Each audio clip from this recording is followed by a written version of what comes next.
Well, good morning and welcome to the next installment of our speaker series entitled Trends and Traditions. And my name is Jeff Pennington. I'm the Executive Director of the Institute of Slavic, East European, and Eurasian Studies. And it is my pleasure to welcome our guest today, Professor Amy Liu. She's an Associate Professor in the Government Department and Coordinator of the Politics of Race and Ethnicity Lab at the University of Texas at Austin. I had another page here. Here they are.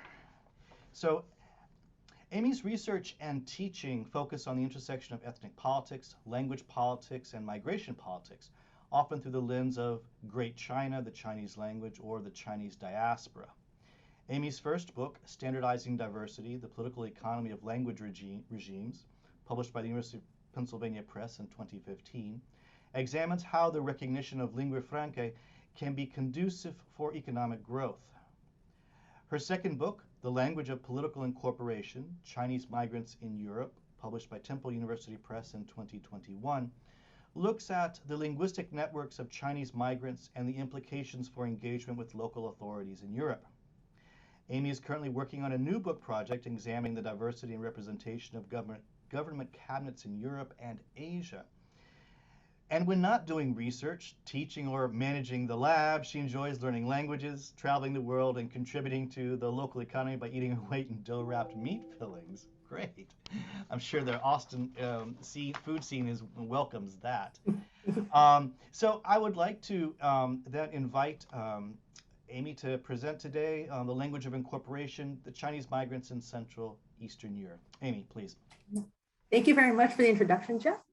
Thank you for being here today. I'm very excited to talk to you about the language of political incorporation, the Chinese migrants in Europe. This is part of a book this is the book that just came out last year. So when we talk about migration in Europe, it's common to think about the Turkish population in Germany. The drama, if you're familiar with this drama surrounding Mesut Ozil's resignation from the German national football team, highlighted not just the size of the Turkish population in Germany, but also the challenges the Turkish population faces with integration in Europe. When we talk about migration in Europe, it's common to think about the Moroccan population in France and Spain. Every year, many of them make that treacherous journey across the Mediterranean. And when we talk about migration in Europe, it's common to think about the Syrian refugees flooding into Europe in 2015. And of course, when we talk about refugees, it's hard not to talk about the Ukrainians today. And indeed, Morocco, Turkey, and Syria are three of the largest non-EU countries of origin for migrants in Europe. And coming in fourth is China. And I should note that I don't have the numbers for Ukraine. It's still a little too early. And while China's numbers may pale in comparison to Morocco, Turkey, and Syria, there are two puzzles here. The first is that when it comes to migration from a theoretical standpoint, we expect people to go to places that are geographically proximate. So think about Mexicans in the United States, think about Syrians in Turkey, think about Rohingyas in Bangladesh. And this is what we see exactly with the Moroccans, Turks, and Syrians. But China, nowhere close. Just to give you an idea how far China is from Europe, it is roughly the distance from Berkeley to Santiago, Chile. So not only is it surprising that the Chinese are even in this picture, the next puzzle is where they are going in Europe. And what we see in the second chart is that if we look at the eastern half of Europe, we see that there's a sizable Chinese population. And in fact, they are the second largest migrant population after the Russians, of course. And they outnumber the Turks, the Syrians, and the Vietnamese. And how do these numbers fare in terms of a global trend? And so what we see is that globally in the 1990s, Eastern Europe was the most popular quote unquote new destination. It has since been overtaken by Western Europe, but we are seeing the gap close. And moreover, this number has stayed consistently above the numbers for Latin America. So who are the Chinese in Eastern Europe? And this is what I will be talking about today, but I want to give you some background context. So this is part of the book, and it was based on 4 years of fieldwork to 5 primary sites: Hungary, Romania, Bulgaria, Serbia, Croatia. I also did secondary fieldwork sites in Albania and Slovenia, but it turns out those 2 were much harder to do because of the populations were small. I also had a separate primary site in Portugal, and I'll be talking about comparisons there. So in these 5 darker blue colored sites and countries, I focused on the capital. So in Budapest, this is the now closed Four Tigers Market. In Bucharest, I did Red Dragon. Belgrade was Block 70. In Sofia, it was Ilianci Market up in the north. And then in Zagreb, it was Chinatown and Yankomir. And so today's talk is going to proceed in 5 parts. I will first provide an overview of the Chinese in Eastern Europe and in the region. I will then give you some overview of the survey that I did. And then we're going to look at the diversity of the Chinese migrant community. And we're going to do it by disaggregating by their network types. And then we're going to look at 3 extensions. What happens when the Chinese are targets of government policies? How do these patterns compare to the Chinese in Western Europe? And how did this pattern compare to other migrants in Eastern Europe? And I'm going to conclude with some recommendations for best practices. So let's talk about the history. From the outset, there were both push and pull factors. So let me talk about first from the China side, the push side. So Chinese migration to Europe begins with the post-Opium War. There were port treaties. And so with the port treaties, China was forced to open up. And initially, the European merchants showed up with European deckhands. But when these European deckhands started to unionize and demand better wages, they were fired, and they were replaced by Chinese deckhands. So what we start to see is trickling of Chinese people into as deckhands into Europe, and the first places they would show up were frequently port cities. And whether it's London, whether it's Netherlands, whether it's Copenhagen, whether it's France. But all this trickle would cease once Mao Zedong comes to power. Under Mao, China is closed off globally from the rest of the world. And this closure means that movement of people also stops. And it's not until, and this will remain the case until Deng Xiaoping comes to power and liberalizes China. Part of his liberalization efforts included issuing passports to general citizens and allowing their movements globally. There is, however, a caveat. Just because you have a passport doesn't mean you can actually move about freely. And as it turns out, every country in the world required a visa for Chinese citizens. And so this is then where we're going to see the pull factor. When Gorbachev comes to power, he attempts to normalize Sino-Soviet relations. And one of the hallmark policies for this normalizing of relationships is to waive the visa requirement. So in 1988, the Soviet Union becomes the first country to waive visa requirements for the Chinese. Hungary, under Karel Gross, would follow in January 1, 1989. It would waive the visa requirement. This visa waiver would usher in what is known as the Hungarian Fever, and about 50,000 Chinese would show up overnight. And many of these 50,000 Chinese came from three provinces in the Northeast: Heilongjiang, Jilin, and Liaoning. If you look at the map of Soviet Union, Russia, and China, these are the 3 provinces that share the border with Russia. And as part of Gorbachev normalizing relations and waiving the visa, this border was actually quite porous. And so all it took was, once Hungary waived the visa, it was only a matter of 1 week, $100, and it was a train from the Northeast China to Moscow, and from Moscow on to Budapest. So what we see is that in subsequent years, other neighboring countries, namely Czechoslovakia and Romania, also waived the visa requirements. But then in 1992, Josef Antall's government in Hungary feared a public backlash for how many Chinese people showed up. And so in 1992, they reimposed the visa requirements. And as a result, it squeezes the Chinese out of Hungary. And I could talk more during the Q&A about this. But what it amounts to is that the Chinese don't go to Czechoslovakia, and they all go to Romania instead. And since then, the numbers have stabilized a bit, and Chinese migration continues in this region. We're seeing some sort of middle ground. Visas are still required, but they are generally easy to get, with the exception of Croatia for some reason. And we certainly don't have images of trains coming from Moscow full of Chinese migrants. But the region remains popular among the Chinese for several different reasons. For example, in Serbia, Slobodan Milosevic had a very attractive residency program where he offered the Chinese opportunities to migrate and settle in Serbia. If you ever have a chance to learn about this program, it is very, very strange. There is also the lure of the European Union itself. If you can't make it to Western Europe, you can get close. And then there are countries like Hungary that have a golden visa scheme.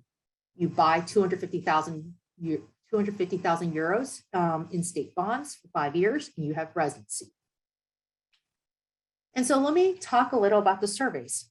So I picked these 5 cities, these 5 countries, the 5 cities, because of the Chinese population. So officially, the Hungarian government will put the Chinese number at about 20,000, but this does not include, and it's not a coincidence, the 16,000 Chinese who have residency in Hungary through the golden visa scheme. So in all, we're looking at almost 40,000 Chinese in Budapest. Bucharest has about 10,000 today. It's down from a high of 40,000 in the 1990s. Belgrade is now at 10,000, down from a high of supposedly, allegedly, 200,000 during Milosevic's time. Sofia is at 5,000, down from 10,000 in the early 2000s. And Zagreb is at 500, down from a high of 3,000. And I should also note, these surveys were all done before the pandemic. And so I suspect these numbers they may be even lower with the pandemic, post-pandemic. The surveys were administered in 2 languages, Chinese and the East European language. And with the exception of 10 respondents in Hungary, everyone chose the Chinese side. And so I recruited survey respondents using both the convenience and snowball sampling. And a lot of it was just random walk with the local research assistants through these Chinese neighborhoods. So in Budapest, I picked these 3 districts that had very large Chinese populations for a total of 677 surveys. In Bucharest, I was in Sector 2, which includes the Red Dragon and the neighborhood around it, Colentina. In Belgrade, I went through Block 70 and did the Zemun neighborhoods. In Sofia was the Ilianci Market and the Mladost districts. And in Zagreb was 2 neighborhoods. So in all, over 2,000 surveys. And so if you asked me, what does the average Chinese migrant look like? The answer is, he is a 37-year-old man. He is from Zhejiang province. He's been legal in Eastern Europe for 10 years, and he's in the merchant business. And what I want to draw your attention to is this province, Zhejiang province. If the word is a little foreign to you, that's okay. I just want you to remember there's a province that starts with a Z. So let me show you some results. So there was a question that asked, if you were robbed, would you go to the police and report the robbery? So what we see is that in Hungary, Serbia, and Croatia, we have respondents numbers up around almost 90%, that they would comply voluntarily and report the robbery. In contrast, in Romania and Bulgaria, we're down at about 60%. So we're seeing a separation between 3 of these countries and 2 of them. The next question is, when you were applying for your residency permit, your immigration permit, did you experience discrimination? And I didn't really care if they were actually discriminated. What I wanted to know is whether or not they perceived it. And what we're going to see is a similar pattern. In Hungary, Serbia, and Croatia, only about a quarter, 1 out of every 4, said they experienced discrimination. In contrast, again, Romania and Bulgaria, about 40% said they experienced discrimination. Next question was tapping at how they perceive the locals. Would you say that most of the locals are trustworthy? Again, we're seeing the 3 versus 2 pattern.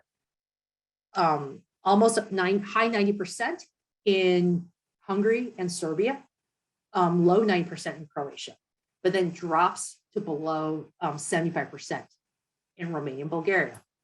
Same pattern, would you help a local who is lost? Where we are seeing, and then there's an interesting pattern, we see a deviation, is there's a question about sports fans, and it's a way to tap at whether or not you support the local team, the local national team for your new country. And so the question is, if China were playing, whether it's Hungary, Romania, Bulgaria, et cetera, in the World Table Tennis Championship, would you support the Chinese team or would you support the European team? And what we see is that, of course, most of them do not. They'll still support China. But interestingly, in Romania, they were very, very supportive. And frequently the respondents would say, it's impossible for Romania to play China in the World Table Tennis Championship. We're too good. So I will support Romania because I pity them. But this is actually true. All 5 of these countries are not good in table tennis. So it's surprising that somehow in Romania, the pity factor was even higher. And somehow the pity factor was completely absent in Bulgaria. It was about 1%. So they would support the Bulgarian athlete over the Chinese athlete in table tennis. So what we see here is clearly variations in how the Chinese in these 5 countries saw the European state, saw the European locals, and how they even saw this hypothetical table tennis match. But of course, the Chinese are not in themselves a homogeneous grouping. So let me talk a little about diversity of China, the country, and Chinese, the language. So let me talk about the language first. So when Westerners talk about language, the Chinese language, it is this entire category that is in yellow and in green. And so, and for those of you who care, this is Tibet and this is Xinjiang. But back to the yellow and greens. So Mandarin, that is the standard, is the yellow. And so when you study Chinese at Berkeley, when you listen to Yao Ming give a press conference, when you listen to Xi Jinping give a speech at the UN, it's in Mandarin. The language in schools is Mandarin. The courtrooms are in Mandarin. Television broadcasts are in Mandarin. So nominally, every Chinese person knows Mandarin or should know Mandarin. And as you can see, Mandarin is widely spread. And there are 3 variants of it. There's the Northern, Eastern, and the Southwestern. The Northern varietal is the most dominant. And so everything that you see in yellow, this is all Mandarin. And I should point out, these are the 3 Northeast provinces. You can see this is the border that is shared with Russia. Okay, then you have the greens. And so these are your southern provinces. And I want to point out number 6. Yeah, this is Cantonese. This is what we are also known as Cantonese. Number 4, Ming, is Taiwanese. It's known as Taiwanese by the Taiwanese nationalists. But it's also spoken on both sides of the strait. So you see it's spoken in Fujian province and it's spoken in Taiwan. The difference here is literally akin to Romanian versus Moldova. And so while Westerners call all the yellows and all the greens as Chinese, the reality is the yellows and the greens are mutually unintelligible, completely, absolutely unintelligible. So to give you an idea, the difference between the yellows and the green, Mandarin, the yellows have 4 tones. And as you may know, Chinese is a very tonal language. So Mandarin has 4 tones. Cantonese, so green, number 6, has 9. And the intelligibility between Mandarin and Cantonese is 19%. So to give you an idea how low 19% is, the intelligibility between English and German is about 40 to 60%. And between Russian and Ukrainian is about 90%. So bottom line, a person speaking Cantonese and a person speaking Mandarin simply cannot understand each other when they're talking. So how do they communicate with each other? How does someone from grade 6 talk to a yellow person? So they can communicate if they were texting. So it turns out the writing orthography is the exact same between the yellows and the greens. Alternatively, since all Chinese people have to learn Mandarin, since Mandarin is the lingua franca for the Chinese community, the Cantonese person can switch from Cantonese to the yellow Mandarin, to Mandarin. I should also point out, so not only is Cantonese, the green 6, mutually unintelligible from all the yellow, each of the 6 greens is mutually unintelligible with each other as well. My family is from Taiwan. I understand Taiwanese. I cannot understand Cantonese to save my life. And I'm not joking when I say I have a better grasp of Georgian than I do of Cantonese. So not only are greens and yellow mutually unintelligible with each other, the greens within themselves are mutually unintelligible. And what I want to draw your attention to is green 1. And where green 1, the Wu, they fit onto this province that notice it starts with a Z. This is your Zhejiang province. And so when I said the average Chinese migrant is from Zhejiang province, they are coming from a province that has a distinct vernacular that is mutually unintelligible with all the other greens and mutually unintelligible with everyone else that speaks Mandarin. So let me then show you, okay, so now having shown you the diversity of the languages, diversity of China, let me show you the diversity of the Chinese community within Eastern Europe. So these are my 5 sites. And what we see is the number of provinces. These are based on my surveys. So it's possible I may have undercounted or missed some province. But I want to call attention to 2 patterns. Number 1 is that in all 5 places, Zhejiang province is the largest plurality province. And interestingly, only in Budapest, Budapest is the only place where the Zhejiang population does not constitute a majority. Secondly, the less dominance of Zhejiang in Budapest is reflected in who else is in the community. So what we see is that Fujian is big, and the Liaoning and Heilongjiang, these are their northeast provinces. This is reflecting a community that is perhaps a little older, that first arrived in the region in 1989. And so what we see is with the Herfindahl index at the end is that Budapest has the most diverse population. Herfindahl index is about the likelihood that you draw 2 people, you randomly draw 2 people that will be from 2 different groups. So basically in Budapest, we're almost at 90% that you will draw 2 Chinese people from 2 different provinces, whereas in Zagreb, we're at 20%. And so if we know from the literature, works by the likes of Putnam, that people situated in more inclusive networks are more likely to encounter greater diversity than people in insular networks. So let me translate that. Migrants situated in non-Zhejiang networks, these are the networks that will be operating in Mandarin, are more likely to encounter greater diversity, including locals, than migrants in Zhejiang networks.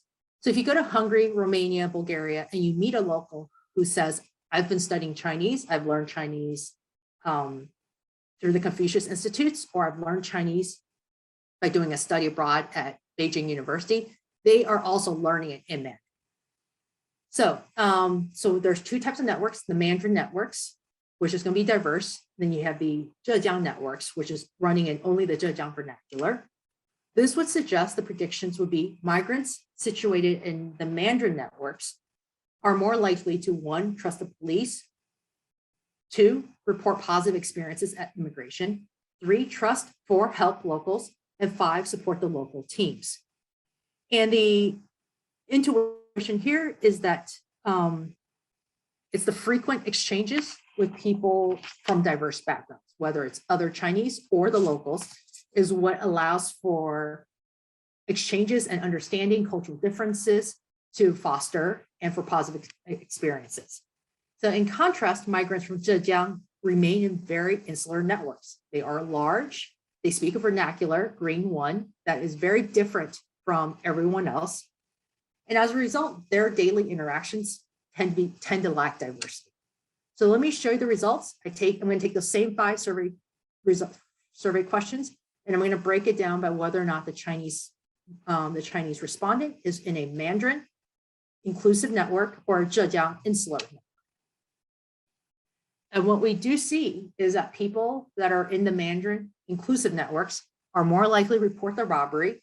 They're less likely to say that they experienced discrimination at the immigration office, more likely report that locals are trustworthy, more likely to help a lost local, and they're actually even more likely to support the East European team over China in table tennis. So this seems to bode well with the idea that diversity promotes tolerance, trust, and cooperation. But then let's talk about a couple extensions. So the first is, what happens if the Chinese are targets of a government policy? Does the particular network matter? And so the answer is yes, it does matter. And I have evidence to show this. So in October 2015, the Romanian tax authority, ANAF, so think of this as Romanian IRS, decides it's going to launch a very, very aggressive tax fraud suit. And its aim is to recoup back taxes that hadn't been paid. So it was very far-reaching. Operation Crystal, that's what it was called, hit over 5,000 firms in 15 cities throughout Romania for over 4 months. And one of the biggest targets was Chinatown and Bucharest. And here is a photo op of what it looked like. This was a photo op image that was taken with ANAF authorities right before they entered and raided Chinatown. And so it was about 100 vehicles, 2 officers per vehicle, and they stopped to do this photo op to symbolize that they were going to war against taxes or tax evasion. And so for 4 months, 6 days a week, ANAF authorities would block off the 3 entrances and exits into Chinatown, and they would check every lorry that was going in and out. They would go randomly through storefronts, demanding vendors to pull out their accounting ledgers. So your customs form shows that you imported 100 pairs of jeans, but your ledger shows that you only sold 10 pairs of jeans. You better have 90 pairs of jeans still left in your inventory. If they find that you only have 80 pairs of jeans left, it means you sold 10 under the table without paying taxes. And so therefore you have to pay your back taxes on those extra 10 pairs. And if you were not able to pay your back taxes, you lost your store, they would board it up and you could not get it back until you paid it. So, and while the Romanian authorities would say that this was simply a story about recouping back taxes, it was not an ethnic attack. It was 15 cities, 5,000 firms. From the Chinese perspective, this was seen as a betrayal. It was a well-known fact, well-known secret, that the Chinese vendors did not pay their taxes or they underpaid their taxes. And they would bribe the ANAF inspectors to look the other way. And in fact, they just paid their last round of bribes in May. So for them to come back in October, just a few months later, to actually demand the payment of these back taxes, it was viewed as a breach of contract. Secondly, it was viewed as hypocrisy. 2 weeks before this, Romania had undergone its worst civilian death catastrophe. There was a club, collective, where a pyrotechnics show went out of control. It was an underground venue and it caught on fire. And 60 people died from it. And it was, and it actually galvanized a nationwide protest, and it resulted in Prime Minister Victor Ponta's resignation.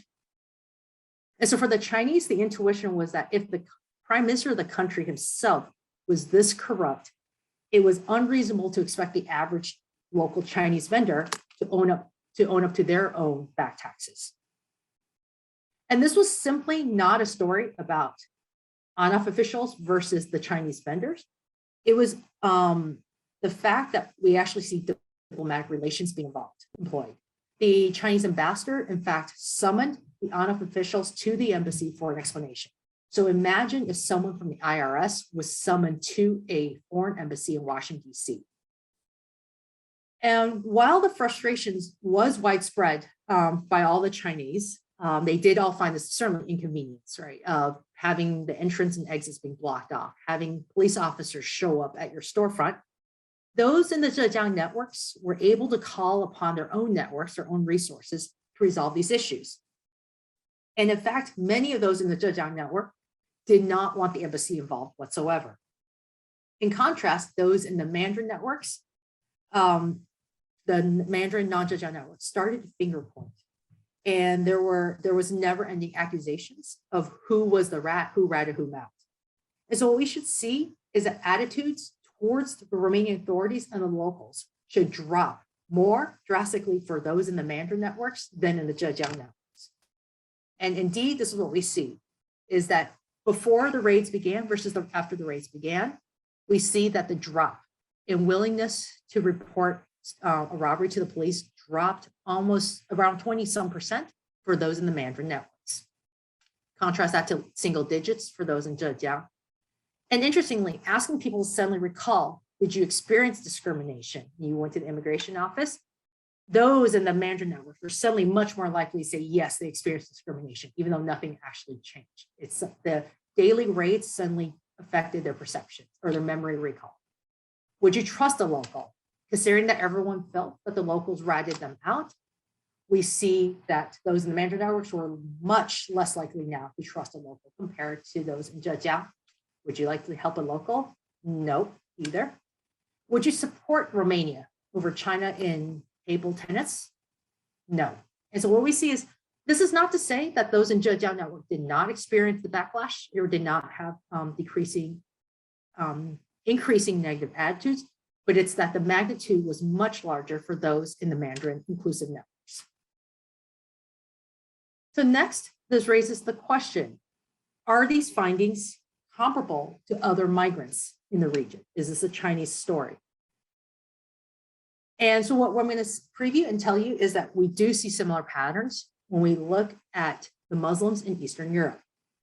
And when I focused on the Muslims, I looked specifically at those coming from West Asia and North Africa, inclusive of the Kurds in Bucharest. And here I relied on my Romanian students at the University of Bucharest for help. And unfortunately, I did not have anyone that was an Arabic speaker. I did, however, have a Kurdish Romanian student.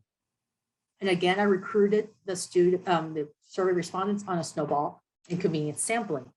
So as it turns out, the average respondent from the Muslim community is a 30-year-old man from Syria who's been in Romania for 10 years. And compared to the Chinese in Romania, this Muslim respondent is A, more likely to interact with locals, and B, more likely to have studied Romanian. And here we see something that we can leverage empirically about Arabic. So Arabic is just like Chinese in that we think of it as one language, but in reality is actually a collection of different mutually unintelligible dialects. So the variant that is spoken in North Africa, specifically between Morocco and Egypt, is Maghrebi Arabic. This is a mutually unintelligible vernacular with the rest of the Arab world. And from this part of the world, Tunisia was the biggest sending state to Romania. Next, there was Kurdish, which is not an Arabic language at all. And there is a large Kurdish population from Iraq. And then third is there's the Levantine Era. This is the vernacular spoken in Syria. And then by all counts, it is the variant that is most widely understood. It is the lingua franca for the Arab world.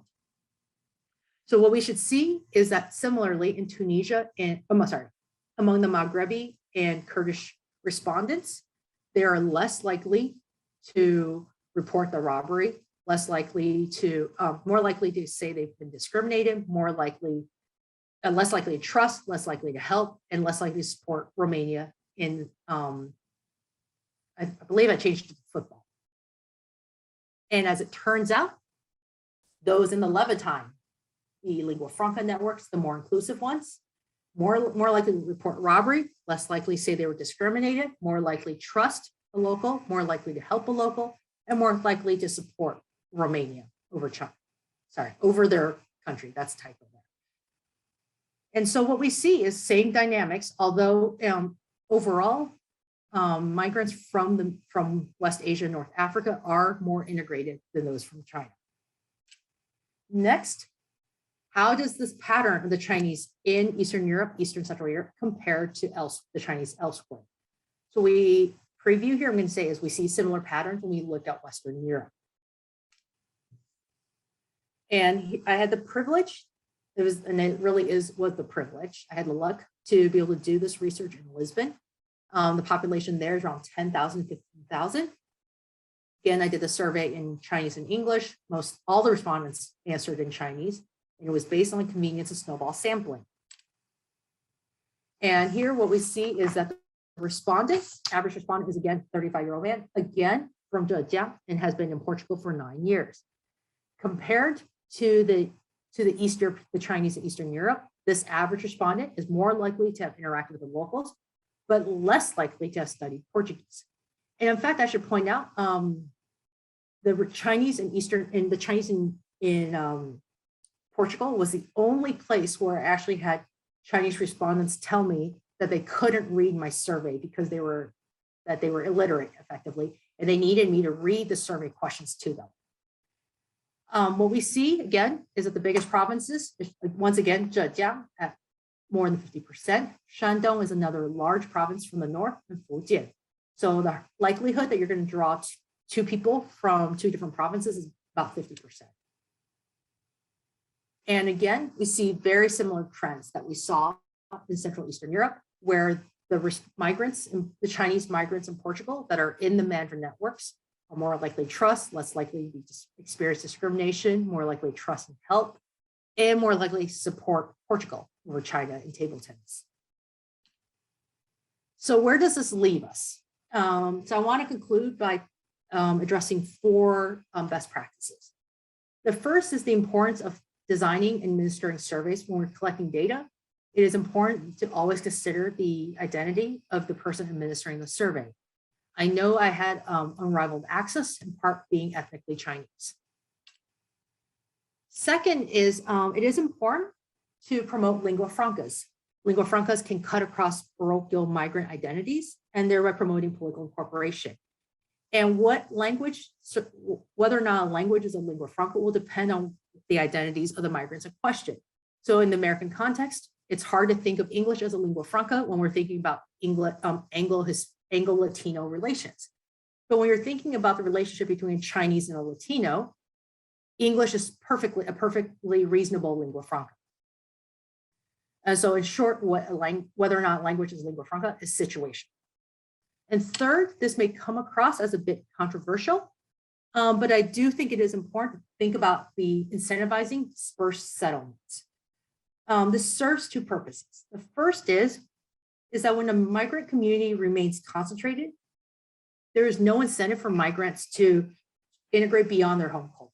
And this is not to say that the home culture is not important. I believe it absolutely is. But when you hold on to your home culture without efforts to integrate, it does not allow for opportunities for cultural understanding to develop. And this cultural understanding goes in both directions.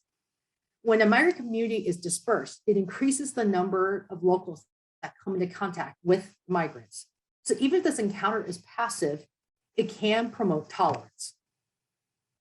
And fourth, is that it is important for governments to maintain regularized channels with migrant communities. And it allows for dialogue when a policy is construed as an ethnic attack. So let me give you the feel-good version, and then I'll give you the bad example. So one thing that the Hungarian government has done very well with the Chinese community is that every time it has a migrant attacking policy, Fidesz does send members, party members to the Chinese community to explain the implications of these attacks or these policies on the Chinese community. They are very, very forthcoming about this. Conversely, when you don't explain your policies, even if the policies are not meant to be ethnic, it gets interpreted as ethnic. We saw this with the Romania's ONF rate. It was meant to be a tax policy. The Chinese and Romanian interpreted it as an ethnic attack. Likewise, there was another story I heard, was that in Portugal, the government launched an attack on restaurants for health and food safety violations. This is, again, a non-ethnic attack. It was meant about food safety and health. But the Chinese community saw it differently. They would point to the fact that more Chinese restaurants got shut down. The Portuguese authorities would respond with, it's not an attack on the Chinese community, it is simply that you guys had clearly more violations. But of course, it did not help that this campaign for cleaning up restaurants was called Operation Oriental. So whether or not it was actually meant to be an ethnic attack or not is beside the point, but if it was not meant to be an ethnic attack, the fact that it was not communicated as such to the Chinese community in Portugal, it got construed as one. And so when you have when policies are viewed as an ethnic attack, it impedes migrant incorporation. And so thank you very much for your attention, and I'm happy to take questions. Okay, thank you, Amy. And if you do have questions, please enter them in the Q&A. And I'm going to abuse my privilege as the host or as the moderator to ask a question. First, you mentioned dispersed settlements, and your research has been in the capital cities. But I'm wondering what kind of experiences you might be able to share about either Chinese communities or Chinese even individuals sometimes in smaller towns. I mean, I was recently, a couple right before the pandemic, I was in Salonta, on the far northwestern Romania, a town of about 11,000 people, and there was a Chinese shop. And you just kind of wonder, how did this person end up here? And so I'm wondering if you could maybe talk about the dispersed settlements you actually have seen or come across.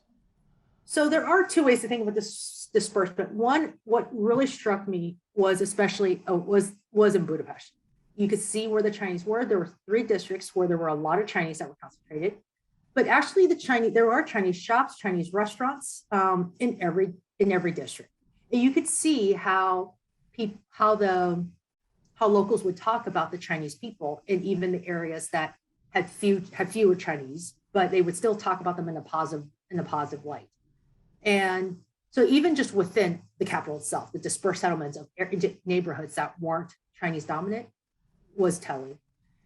The other, and as for Romania, yes, they are dispersed as well. I think the story I frequently hear is that competition is stiff in the capitals. And if you are willing to move farther out, the cost of living is lower, and it makes sense to be the big fish in a small pond. And so I did have a chance to meet with a Chinese family that was actually involved, what they called the Golden Triangle. And it was between Szeged in Hungary, Novi Sad, and Timișoara. And they talked about how that area was really ripe for Chinese markets. Interesting. Okay, thank you. So we have one question that came in. How does this pattern hold when we hit the second generation? Are they more comfortable in the overall lingua franca, so the effect dissipates, or are they still more likely to stay in regional networks? That's a very good question, Matt. So unfortunately, I don't have data on second generation, in part because they are relatively newcomers. And my understanding is that second generation actually is better integrated with actually just straight out learning the European language. And those that are, and of course this is going to be a selection. Those that aren't integrated, incorporated, go back to China. But I think I do see that more of the second generation are well integrated. And this is a similar pattern that you see in Western Europe, that you see in the US as well. It's certainly not a Chinese exclusive story. It's about immigrants integrating it. So while others may be typing in questions, I'm going to throw one at you. You had talked about how, so in Romania, or in the survey, that there was the pity for the Romanian team trying to play table tennis. I'm wondering if you had changed a sport that the Chinese are well known for, table tennis, to say maybe soccer or football, right? Or and to see what the response would have been, and if there is a following amongst the Chinese diaspora for the national football or soccer team in China. So the reason I also picked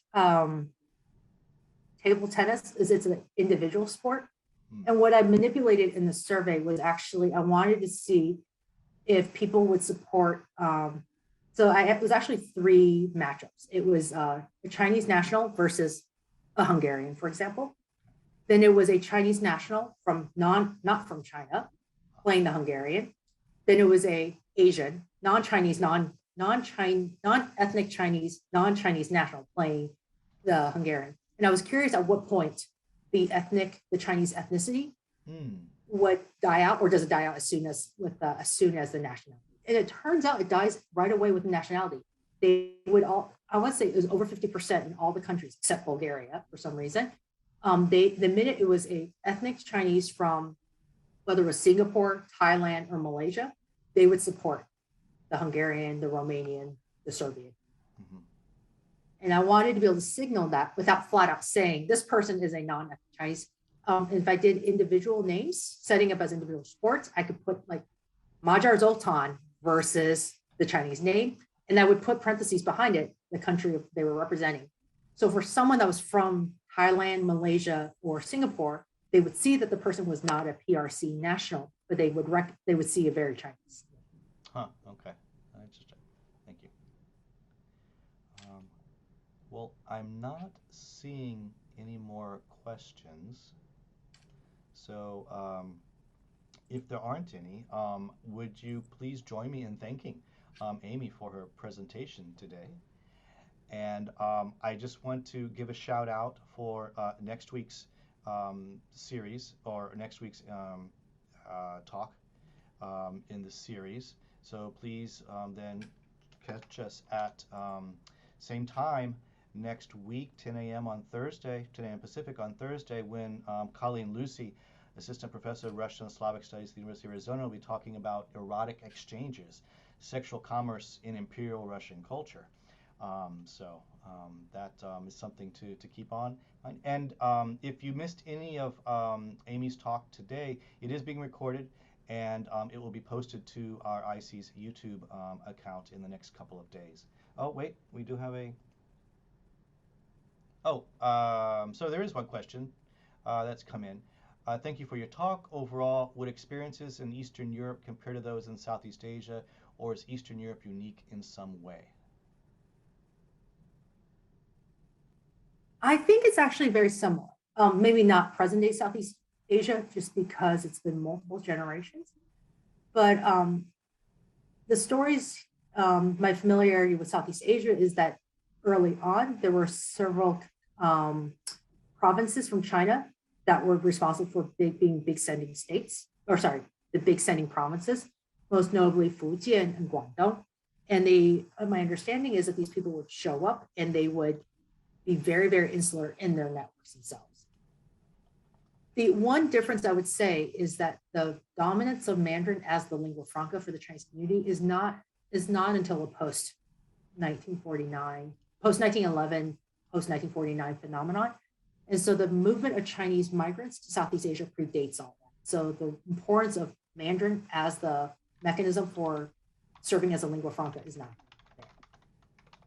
But I think you see this maybe a bit in Latin America as well. You certainly see it in Western. Okay. All right. Thank you. Thank you. Question. So, any last questions? I'm not seeing any come in. So once again, Amy, thank you very much for today. And thank you for the opportunity. Yeah, I know it's been remiss because we had a hard time with various things happening, right? Pandemics and fires and all sorts of things. And we look forward to being able to get you out here in person. So until then, we thank you again for joining us virtually. So, thank you so much. Okay, enjoy the rest of your day. Bye-bye all. You too. Bye all.